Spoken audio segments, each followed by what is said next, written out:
Hi everyone, this is Vikas Gupta and you are watching my channel Morning Batch। बच्चों आज हम लोग जो लेके आए हैं वो टॉपिक है Davisson and Germer experiment. Clear. तो ये एक्सपेरिमेंट क्या बताता है बच्चों, ये एस्टैब्लिश करता है वेव नेचर ऑफ इलेक्ट्रॉन। क्या करता है? Wave nature of electron. Actually अभी तक एक प्रपोजल था या डी ब्रॉगली का हाइपोथेसिस था कि ये डुअल नेचर शो करता है इलेक्ट्रॉन। तो ये बच्चों, ये दो साइंटिस्ट हैं डेविसन और जर्मर, इन्होंने एक एक्सपेरिमेंट सेटअप किया जिसमें इलेक्ट्रॉन गन वगैरह यूज किया, इलेक्ट्रॉन बीम से उन्होंने हिट किया निकल टारगेट को और उसकी इफेक्ट को समझा, इंटेंसिटी को समझा गैल्वेनोमीटर के थ्रू। तो बच्चों ये एस्टैब्लिश करता है ये एक्सपेरिमेंट कि आपका जो क्या है, ये वेव नेचर शो करता है इलेक्ट्रॉन। और ये कैसे शो करता है, क्या इन्होंने टेक्निक यूज किया या क्या प्रोसीजर यूज किया? इन्होंने बच्चों शो टेक्निक जो यूज किया वो था डिफ्रैक्शन। और डिफ्रैक्शन में मेंशन कर दूं, डिफ्रैक्शन एक फिनोमिनन है जो कि किसी भी बॉडी के वेव नेचर को मेंशन करता है। क्लियर। तो डायग्राम बनाते हैं, डायग्राम से और क्लियर होगा कि इस एक्सपेरिमेंट में उन्होंने क्या समझाना चाहा था। तो आइए चलते हैं डायग्राम पे। क्लियर बच्चों, तो ये है आपका पूरा experimental setup Davisson and Germer experiment, जिसमें कि हम लोग डिफ्रैक्शन टेक्निक से इलेक्ट्रॉन के वेव नेचर को एस्टैब्लिश करते हैं। क्लियर। आपके इलेक्ट्रॉन के क्या वेव नेचर को। तो अब आइए हम लोग समझते हैं कि ये आपका जो है क्या एक्सपेरिमेंट है। तो देखिए कंस्ट्रक्शन तो आपका एज इट इज डायग्राम आप बना दोगे, बोर्ड में बहुत इंपॉर्टेंट पॉइंट ऑफ व्यू से है ये क्वेश्चन बहुत इंपॉर्टेंट है। तो विद नीट लेवल डायग्राम आपका आता है, तो आप ऐसे डायग्राम बना देना। कंस्ट्रक्शन में मैं बता दे रहा हूँ, उसको आप अपने वर्ड्स में लिख लेना। ठीक है। और वर्किंग बहुत छोटा सा है, अगर आप चाहोगे तो मैं लिखवा दूंगा। क्लियर। तो देखिए इसमें क्या होता है कि बच्चों ये एक वैक्यूम चैम्बर है। जो ये आपका है एक वैक्यूम चैम्बर है, जिसमें कि हम लोग एक फिलामेंट रखते हैं। ये जो एफ है ना, वो फिलामेंट है जिसमें कि BaO बेरियम ऑक्साइड की कोटिंग होती है। बेरियम ऑक्साइड की क्यों कोटिंग होती है बच्चों? क्योंकि इसका जो वर्क फंक्शन होता है वो बहुत ही कम होता है।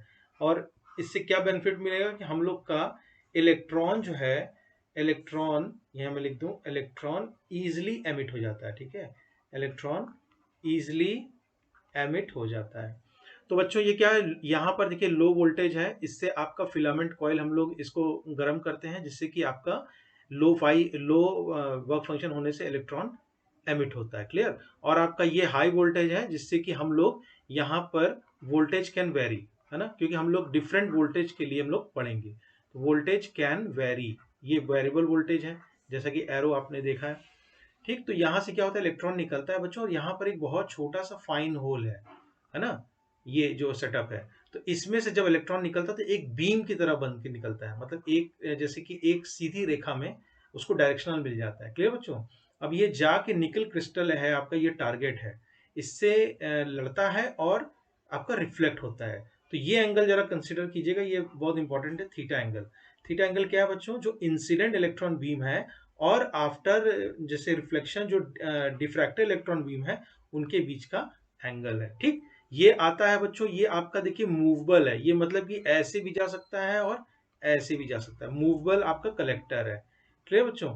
तो इससे होता क्या है कि इसी में गैल्वेनोमीटर लगा हुआ है। तो क्या करते हैं कि इस पे आपका ये पड़ता है रेस, तो आपके गैल्वेनोमीटर में डिफ्लेक्शन होता है। गैल्वेनोमीटर आप लोगों ने छोटे क्लास में पढ़ा होगा। गैल्वेनोमीटर क्या होता है? ये डिटेक्ट करता है presence of electron, sorry, detect करता है प्रेजेंस ऑफ करंट। डिटेक्ट, मैं लिखवा दूं यहां पर, presence of current in a circuit. ठीक है, इन अ सर्किट मतलब कि करंट है कि नहीं, बहुत माइन्यूट से माइन्यूट करंट को भी ये डिटेक्ट कर लेता है। क्लियर बच्चों। तो अब तो ये तो देखिए पूरा सेटअप था। क्लियर। फिलामेंट था और कोटिंग वगैरह क्यों थी बीओ की मैंने एक्सप्लेन कर दिया। अब आप देखिए कि इससे कैसे स्टैब्लिश होता है। क्लियर। तो होता है क्या है कि पहले हम लोग क्या करते हैं, जो फिलामेंट है उसको गर्म करते हैं इस लो वोल्टेज बैटरी से, और कुछ इलेक्ट्रॉन बीम निकलती है और इससे स्ट्राइक करती है। ठीक है। और इस एंगल को हम लोग मेजर करते हैं जो थी। तो क्या होता हुआ था कि जो ये डिफ्रैक्टेड इलेक्ट्रॉन बीम है ना, इसकी जो इंटेंसिटी थी बच्चों, जो स्कैटर्ड इलेक्ट्रॉन्स की इंटेंसिटी थी, उसको इस एक्सपेरिमेंट में ये जो एंगल है, ठीक है, थीटा, उससे रिलेशनशिप देखा गया एट अ डिफरेंट वोल्टेज। यहां पर हम लोग क्या कर रहे हैं, वोल्टेज को वेरी करा रहे हैं। तो at a different voltage for हम लोगों ने इसमें इंटेंसिटी को स्टडी किया जो इलेक्ट्रॉन बीम की फॉर डिफरेंट एंगल थीटा। ठीक है, अगर मैं इसको लिखवाना चाहूँ तो आप एक लाइन लिख लीजिए तो पता चलेगा कि इसकी एग्जैक्टली exactly बात क्या थी। तो ये बच्चों है कि जो आपका वेरिएशन था ना, क्योंकि देखिए पिछले वीडियोस में मैंने फोटो इलेक्ट्रिक इफेक्ट में बताया था कि जो आपका इंटेंसिटी होता है उससे क्या होते हैं, नंबर ऑफ फोटो इलेक्ट्रॉन्स बढ़ते थे।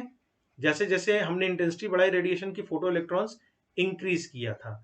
तो उसी तरीके से जब हम लोग यहाँ पर इलेक्ट्रॉन की जो स्कैटर्ड बीम है उसकी इंटेंसिटी बढ़ाते थे, मतलब नंबर ऑफ इलेक्ट्रॉन बढ़ाते थे या घटाते थे, उसके इफेक्ट को हम लोग मूवेबल कॉइल मूवेबल कलेक्टर पे स्टडी करते थे कि करंट क्या था। और वो कैसे होता था, डिफरेंट वैल्यू ऑफ थीटा। ये जैसे ये आपकी ये है ना, ये एंगल ऑफ थीटा वेरी करा रहे थे, कभी इस गैल्वेनोमीटर को इधर ले गए कभी इधर ले गए, तो एंगल वेरी कर रहे हो। यहाँ से आप जो है वोल्टेज वेरी कर रहे हो। ठीक है, यहाँ से आप क्या कर रहे थे, वोल्टेज वेरी कर रहे थे। तो कि जो वेरिएशन था बच्चों इंटेंसिटी का। ठीक है, वेरिएशन ऑफ इंटेंसिटी। ठीक है, अगर मैं उसको आई से डिनोट करूं, ठीक है, ऑफ द स्कैटर्ड इलेक्ट्रॉन, जो स्कैटर हुए थे इलेक्ट्रॉन उनको। ठीक, scattered electron, variation of intensity I of the scattered electron किससे मेजर किया गया, with the scattering angle, with the scattering angle theta. Scattering angle आप समझ रहे हो, जो इंसिडेंट थी इलेक्ट्रॉन बीम और रिफ्लेक्टेड उसके बीच का स्कैटरिंग एंगल थीटा। ठीक है, और इसको देखा गया versus different values of accelerating voltage, different values of voltage. ठीक है, जो आप हाई टर्मिनल से वोल्टेज दे रहे हो ना, उससे देखा गया डिफरेंट वैल्यूज ऑफ आपका वोल्टेज, क्योंकि जैसे वोल्टेज घटाए बढ़ाए, ठीक, तो इलेक्ट्रॉन बीम भी घटा बढ़ा, इंटेंसिटी घटा बढ़ा, और आपका मूवेबल कॉइल से, मूवेबल गैल्वेनोमीटर से उसके इंटेंसिटी वगैरह को मेजर किया। ठीक है, तो 100 की सीधी बात, आपने क्या किया, यहां से वेरी कराया इलेक्ट्रॉन बीम की इंटेंसिटी इस वोल्टेज से, देखिए इस वोल्टेज से वेरी कराया। फिर क्या किया, ये डिफरेंट एंगल पे स्कैटर्ड हुआ। ठीक, वो एक एंगल कंसिडरेशन हो गया, और इसको घुमाते गए तो उससे करंट को नोट किया गया। ठीक है, तीन चीज वेरी कराया, एक इंटेंसिटी वेरी कराया, एक एंगल वेरी कराया, और उसके बाद करंट को देखा गया। क्लियर बच्चों, जो आपका वोल्टेज का वेरिएशन था वो आपका था 44 वोल्ट से, ऐसा थोड़ी कि आप कितना भी करा दो, 44 से 68 वोल्टेज वेरी कराया था। ठीक है बच्चों, तो देखा गया कि एक बहुत बड़ी पीक आती है, एक बहुत बड़ी पीक आती है किसकी, जो आपकी इंटेंसिटी होती है। ठीक है बच्चों, इंटेंसिटी आप वेरी कर रहे थे तो उसकी जो पीक होती है वो बच्चों देखा गया कि आपका वोल्टेज जब आपका 54 वोल्टेज हो गया, 54 वोल्टेज, और थीटा आपका 50 डिग्री हो गया, तो देखा गया कि इंटेंसिटी जो है बच्चों वो आपका मैक्स हो गया। क्लियर, इंटेंसिटी आपका मैक्सिमम हो गया। क्लियर, ये चीज देखा गया कि जब थीटा 50 डिग्री हुआ और आपका वोल्टेज जो एक्सेलरेटिंग वोल्टेज हम लोग दे रहे हैं हाई टर्मिनल से उसको 54 किया गया, तो पीक देखा गया इंटेंसिटी का वो बच्चों मैक्सिमम हो गया। और एंगल पे देखा गया तो उतना तेज नहीं था, और वोल्टेज पे भी स्टडी किया तो उतना नहीं था, लेकिन थीटा बराबर 50 डिग्री पे वो मैक्स पीक अचीव हो गया था। क्लियर बच्चों, तो ये इसका वजह ये था कि जो आपका यहाँ पर जो इलेक्ट्रॉन बीम रिफ्लेक्ट हो रहा था ना, डिफ्रैक्ट हो रहा था, तो ये मैक्सिमम कब हुआ, जब आपका कंस्ट्रक्टिव इंटरफेरेंस हुआ, जो इलेक्ट्रॉन्स का कंस्ट्रक्टिव इंटरफेरेंस हुआ निकल क्रिस्टल की वजह से। ठीक है, निकल क्रिस्टल में आपके निकल्स क्या हैं, आपस में ऐसे डिस्प्लेस्ड हैं, प्लेस्ड हैं। ठीक है, आपके डिफरेंट क्या हैं, लेयर्स हैं निकल के। ठीक है, इसके निकल के डिफरेंट एटम्स की वजह से हम लोग देखिए क्या क्या वेरी करा रहे हैं। पहले तो हम लोग करा रहे हैं बच्चों आपका एक्सिलरेटिंग वोल्टेज। ठीक है, एक्सिलरेटिंग वोल्टेज, ठीक, जो आपका एच टी है ना, हाई वोल्टेज जो कि वेरी करा रहे हैं। ठीक, दूसरा हम लोग क्या वेरी करा रहे हैं, आपका जो scattering angle theta, scattering angle theta. ठीक। और बच्चों इन दोनों के वैरी करने से जो हम लोग क्या कर रहे हैं, ये फ्लो चार्ट में बना दूं, इससे आप नट शेल में समझ सकते हो, ये दिमाग में रहेगा तो आप इसको अपने वर्ड्स में भी लिख सकते हो। क्लियर बच्चों? तो इन दोनों के वैरी कराने से हम लोग इंटेंसिटी को स्टडी कर रहे हैं, नॉट वेरी, इंस्टेंट इंटेंसिटी को स्टडी कर रहे हैं थ्रू किससे? आपका गैल्वेनोमीटर, क्योंकि वो क्या बता रहा है? प्रेजेंस ऑफ करंट बता रहा है, गैल्वेनोमीटर। ठीक, वो आपका प्रेजेंस ऑफ करंट बता रहा है, गैल्वेनोमीटर, और वो करंट आपका डिपेंडेंट है intensity of the electron. Clear? तो इसी तरीके से कभी हमने, जैसे क्या हुआ, इसको आप क्या किए, 44 से 68 तक वेरी कराए। ठीक है, उसी हिसाब से एंगल को वेरी कराए। तो करते करते बहुत सारा एक्सपेरिमेंटल डेटा लिया गया, बहुत सारा एक्सपेरिमेंटल डेटा लिया गया बच्चों। ठीक है, जैसे एक्सपेरिमेंट करते हो ना आप लैब में, तो डिफरेंट वैल्यूज लेते हो। तो जब वोल्टेज को 44 से 68 वेरी कराया गया और एंगल को भी वेरी कराया गया, तो फाइनली देखा गया कि जो आपका पीक था वो कब आया? वो कब आया बच्चों? वो आपका थीटा बराबर 50 डिग्री पे आया और वोल्टेज बराबर 54 पे आया। और इसका कारण आप बता दोगे ये क्यों होता है? ड्यू टू कंस्ट्रक्टिव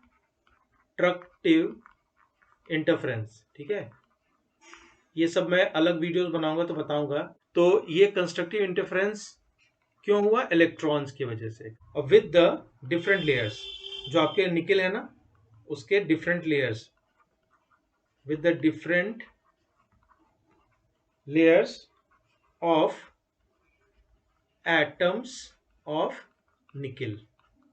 ठीक बच्चों, तो ये तो था पूरा वर्किंग। देखिए अब उससे हुआ क्या फायदा। अब इसके बाद इन्होंने कैलकुलेशन भी किया। तो अब मैंने पिछले वीडियो में बताया था डी ब्रॉगली हाइपोथेसिस। ठीक है, हाइपोथेसिस था मतलब उन्होंने एक सजेशन दिया।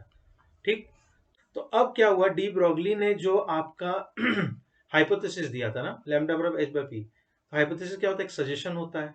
तो क्रॉस चेक किया डी ब्रॉगली की इक्वेशन में रख के, जो डेविसन और जर्मन साइंटिस्ट थे उन्होंने इस इक्वेशन में रखा बच्चों। ठीक है, और इसको मैंने सिंप्लीफाइड वर्जन में पिछले वीडियोस में बताया था कि ये क्या होता है, 1.227 upon under root V nanometer में। ठीक है, तो डेविसन जर्मन साहब ने क्या किया कि इसी में रख दिया कि चलिए डी ब्रॉगली आपने जो हाइपोथेसिस दिया था लाइए चेक करते हैं आपका सही है कि नहीं। तो उन्होंने देखा कि 1.227 अपॉन अंडर रूट किस पे पीक आया था बताइए? 54 पे। तो इसको वोल्टेज को 54 रख दिया और इन्होंने इस पे इक्वेशन में पाया कि लगभग ये 0.167 नैनोमीटर था। ठीक है बच्चों, तो आपका जो यहां मैं लिख दूं, जो Davisson Davisson and Germer Germer का जो रिजल्ट था, ठीक है, और जो डी ब्रॉगले साहब के इक्वेशन का रिजल्ट था, डी ब्रॉगले का इक्वेशन का रिजल्ट था। ठीक है बच्चों, वो दोनों ही क्या लगभग आपका 0.167 नैनोमीटर आया। तो इससे उन्होंने स्टैब्लिश किया कि जो भी बात डी ब्रॉगले सर ने कहा था वो सही है। क्लियर बच्चों? तो ये जो डेविसन साहब ने थे और डी ब्रॉगली, इनके इक्वेशन में रखा गया और इन्होंने तो पूरा किससे किया, ये इन्होंने एक्सपेरिमेंटल सेटअप किया। एक्सपेरिमेंटल, जैसे कि आप लैब में करते हो ना, एक्सपेरिमेंट करते हो, उससे कोई वैल्यू निकालते हो, और आप जो फिजिक्स में फॉर्मूला जानते हो उससे वैल्यू निकालते हो, दोनों को वेरी कराते हो, दोनों को टैली कराते हो। तो डेविसन ने देखा एक्सपेरिमेंट से भी यही आया। डी ब्रॉगली के रिलेशनशिप जो लैम्डा बराबर एच बाई पी में रखा गया, तो उससे भी देखा कि ये यही वैल्यू है, दोनों ही क्या है, सेम वैल्यू है। क्लियर बच्चों? तो इससे उन्होंने फाइनली बहुत बोल्डली बताया कि इलेक्ट्रॉन्स भी वेव नेचर शो करते हैं। इलेक्ट्रॉन वेव नेचर, ठीक है, wave nature is possessed bye electron. एक स्टैंप लग गया। ठीक है बच्चों, एक क्या लग गया, स्टैंप लग गया कि भाई ठीक है, वेव नेचर आपका पजेस होता है इलेक्ट्रॉन से भी। ठीक है, और ये किससे किया उन्होंने? एक्सपेरिमेंट से। और क्या प्रोसेस था? डिफ्रैक्शन। ठीक है, डिफ्रैक्शन जो इटसेल्फ बताता है कि वेव नेचर है कि नहीं, वेव नेचर है कि नहीं।